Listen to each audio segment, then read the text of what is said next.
રાજકોટના ઉપલેટામાં મામલતદાર કચેરી સ્ટાફ દ્વારા ઝડપાયો છે ગેરકાયદેસર અનાજનો જથ્થો। ત્યારે ભાયાવદર શહેરમાંથી ઘઉં, ચોખા તેમજ ચણાની બોરીઓ ઝડપી પાડી હોવાનું સામે આવ્યું છે।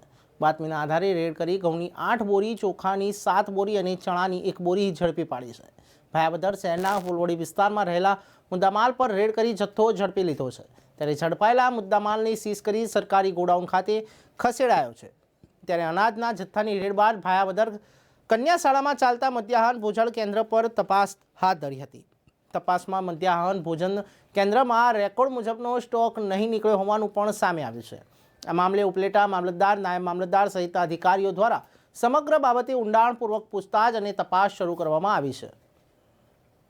આજરોજ ઉપલેટા તાલુકાના ભાયાવદર ફૂલવાડી વિસ્તારમાં ઘઉં કટા 8, ચોખા કટા 7, ચણા કટા 1 ટોટલ જથ્થો અંદાજિત કિંમત 15,650 અનધિકૃત રીતે માલુમ પડતા સીઝ કરી નાગરિક પુરવઠા નિગમના ગોડાઉન ખાતે સોંપવામાં આવેલ છે। આ અંગે આગળની કાર્યવાહી હાથ ધરવામાં આવશે।